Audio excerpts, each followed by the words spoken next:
Bonjour à tous et bienvenue dans notre série de vidéos à l'essentiel dans l'exercice 1 de la fiche 8. Pour commencer, je vous invite à copier donc le front-end et le back-end qui se trouvent dans frontend-package-bundler de la démo Bundler du cours JS Modern Web Development. Je copie donc l'ensemble du back-end dans un dossier bien spécifique, js-essential-backend, et je lui crée un gitignore, un point gitignore qui va permettre de ne pas envoyer sur GitLab node_module et mes éventuels fichiers JSON contenant les données. Dans l'autre répertoire, j'ai js-essential-frontend, également un gitignore qui va permettre du côté frontend d'ignorer le répertoire node_module et le répertoire dist qui sera généré par Webpack. Pour démarrer le backend, j'ouvre un terminal à la racine du backend et je tape la commande npm install. La commande npm install se déroule. Pendant ce temps, j'en profite pour vous dire que donc, le fait d'avoir ici dans un dossier bien spécifique le backend, vous pouvez lier ça donc, à un repository bien précis sur GitLab.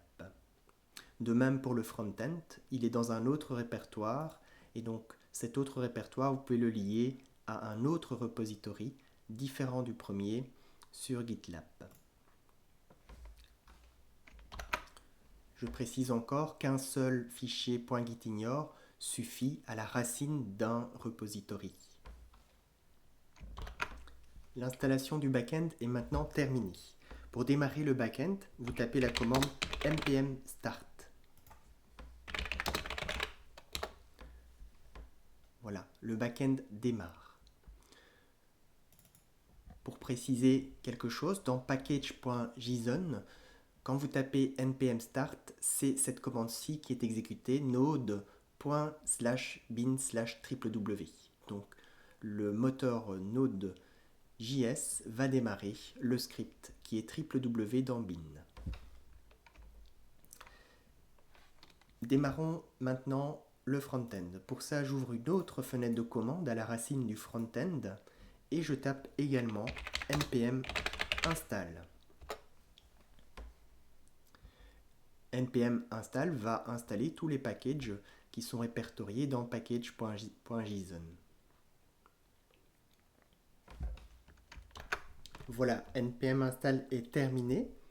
Si les petites vulnérabilités vous embêtent, vous pouvez taper npm audit fix. Une fois cela réalisé, pour démarrer le front-end, vous tapez npm start. Donc il faut avoir conscience que le npm start va réaliser la commande écrite dans le fichier package.json à la racine du front-end webpack dev-server-mode développement. Donc le webpack va démarrer le front-end en mode développement. Voilà, le front-end démarre et normalement, si tout se passe bien, le navigateur web va s'ouvrir automatiquement et démarrer le site web.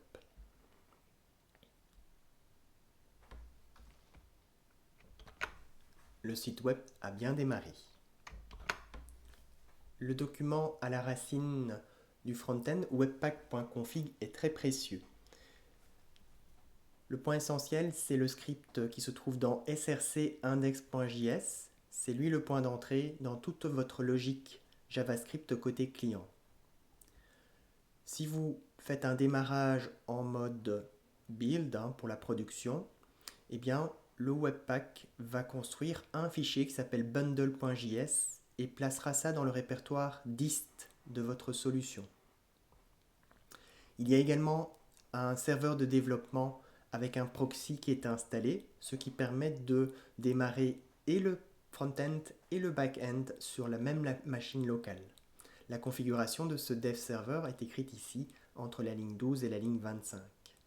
Il faut avoir conscience que le système Webpack permet de servir les fichiers statiques comme les fichiers CSS, les images et même les scripts JS à l'aide de modules qui sont installés. Voici la clôture, voici qui clôture donc cette première vidéo à l'essentiel.